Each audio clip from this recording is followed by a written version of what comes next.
Ayan, ang dalawa talagang timang. O, ayan na naman. Nag-apesto na naman ng pagkain. Oy, kain tayo Kain guys. kami guys. Basta, Ayan. tuyo tayo Uy, dyan. ito ilagay mo sa isapaw mo ito sa init na nakanin mo para masarap. Oh. Ang tama na. Kaunti Oo, lang ito talaga. naman. Sadyang kaunti lang. Hindi naman talaga Oo. kaunti lang. Hindi pwedeng marami yan. Ay, tayo guys. Pero hindi siya maalat, di ba? Hindi. Hindi siya maalat.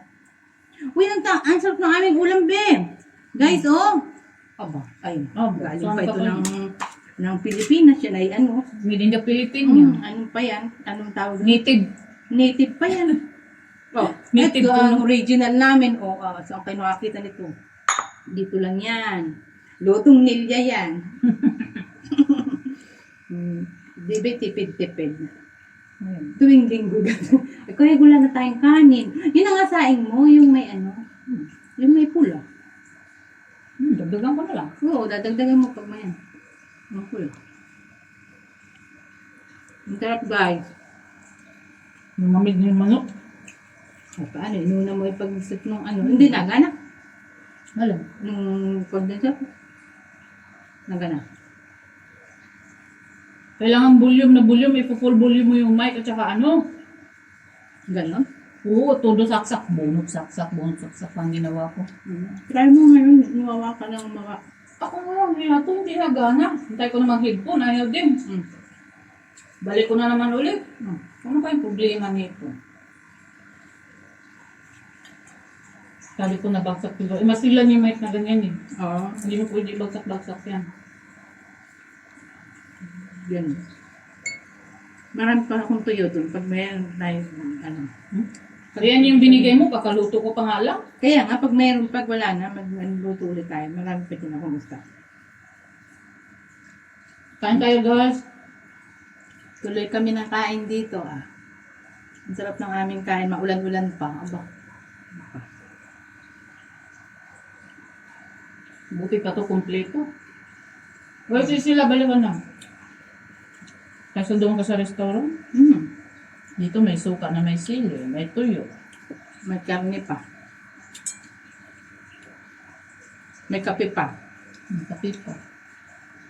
Hindi mo nabigyan si Sisilab niyan. Hindi nga, pero dalhin ko sa Bigyan mo lingwa. siya niyan. Dalhin ko sa lingwa. Meron pa nga yung doon sa akin eh. Pwede yun lang dagdagan mo. Hindi di sa iyo yun. Wala yung lalasin ko.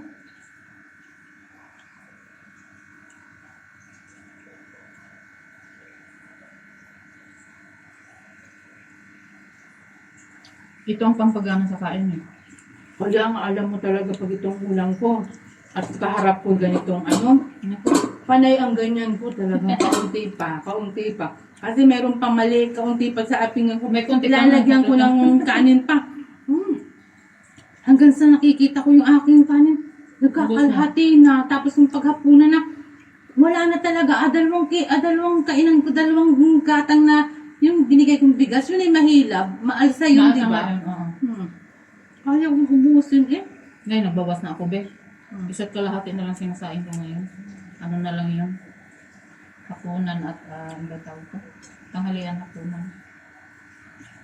Kaya nga, minsan ako, kasi yung di ba sabi mo sa akin, uric acid. Kaya masakit yung ganito ko, Mataas ang uric. Mataas ang uric ko, Pero wala akong diabetes, nagpa-check ako. Namuwi ako. Ako hindi ko alam. Paano ba malalaman? Sa dugo. Sa dugo? Oo. Mag-fasting ka bago ka magpa-check. Ganon. Nagpa-check ako nung umuwi ako, sumabay akong kaisawa ng pagpaano. Ano bang normal? Hindi ko alam. Basta sa akin, wala daw normal daw sa akin. Dapat tinanong mo, ano bang normal ng diabetes, ng walang diabetes? Nakalagay sa akin normal eh. Ay, hindi ko na tinanong. Anong number ba? Kasi may number yan eh.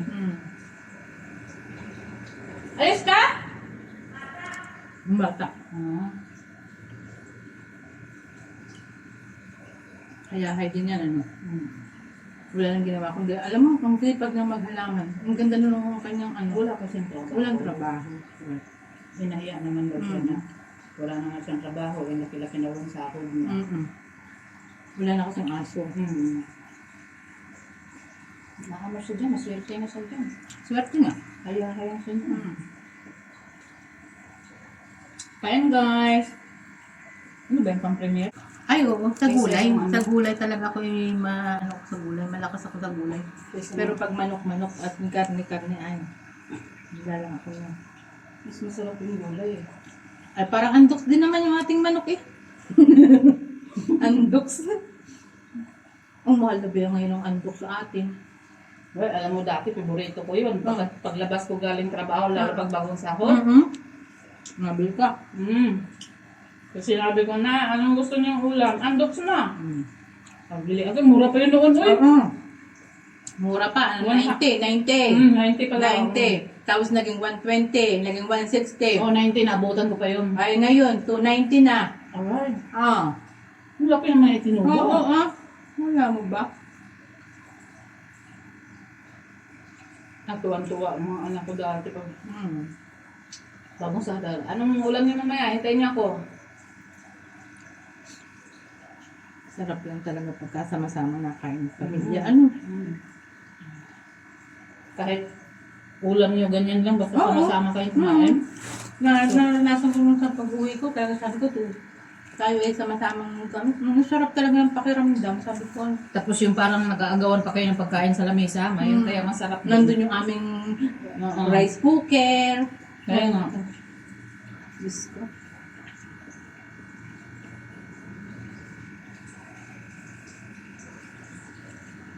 Yun ang masarap. Yung ganun. Buhay natin OFW talaga, no? Parang ang hirap isipin na nakain tayo dito, wala ng pamilya, pero kaya pagka nandun sa atin, parang sarap ng pakiramdam. Ayan. Pag isipin mo, nakakalungkot kaya ako mag-isip. Ako din. Hinahayaan ko na, sabi ko, sanay na naman ako. Kasi nung isipin mo, masasaktan ka lang. Kaya yun nga ang sabi ng pare. May problema kayo. Huwag niyong dibdibin. Tama. Dahil pag pinoproblema niyo ang problema niyo, problema talaga kayo. Wow.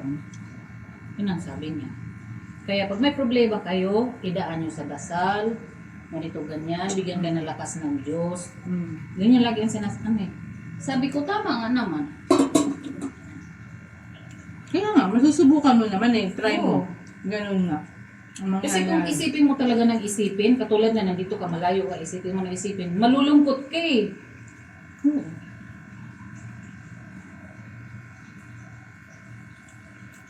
Eh sabi nga niya, wala na tayong magagawa eh. Ito na ang atin. Oo, Ito nandiyan na na yan eh. nandito na tayo. Wala naman tayong magagawa talaga. Pinili natin ito eh. Yeah, At saka katulad niyan. wala namang ano eh, walang iba eh. Kahit pa sabihin mo eh, hindi ko naman talaga ito, walang ibang kikilos kundi ikaw eh, ikaw ang kakayanan. Tulad niya, may problema ka. May nangyari sa'yo.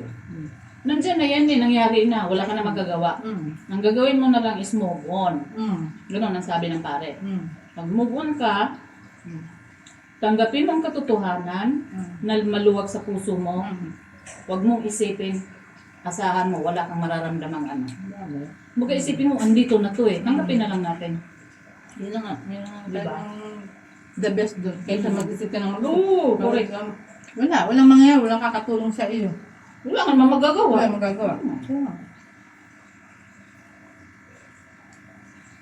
I-ano na lang daw. Kaya nga nung sabi, I-asa na lang daw sa Diyos. Oo, sa Diyos talaga. Sabi ko na lang sa akin, hayaan mo na. Nandiyan na, wala na tayong magagawa. Magalit ka man, wala na tayong magagawa. Ayun. Kaya mo na sabihin na, pinakalma ko na lang, binan natin na blessing na yan sa atin.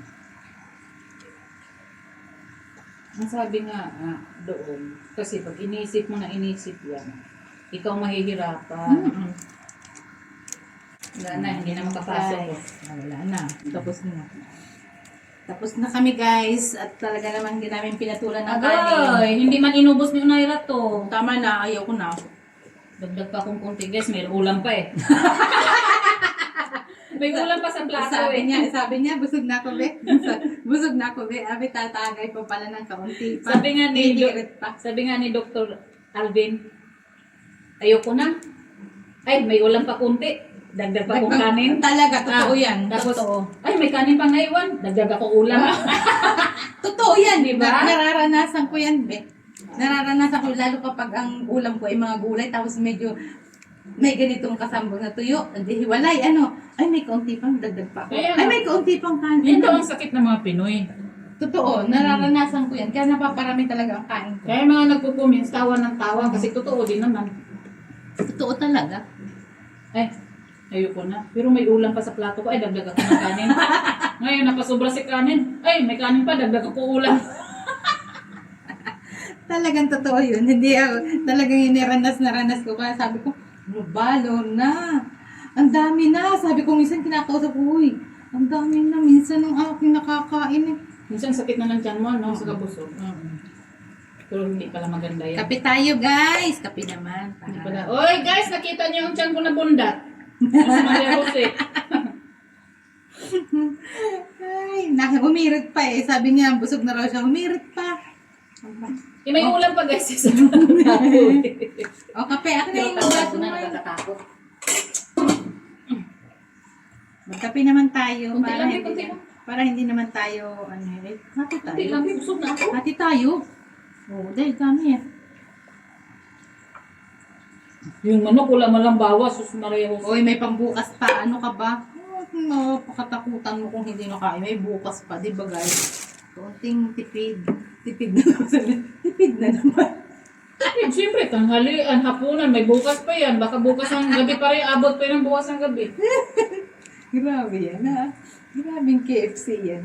Ay, nabot ng dalawang Sabi araw. nung katabi natin, napatingin sa order ko, sabi sa isip, grabe naman maka-order to si ate. Ang dami-dami, akala niya ako lang. Ah, Kaya nung pag-upo ko, nagtanong talaga, ang dami naman ng manok mo, te. Sino kakain?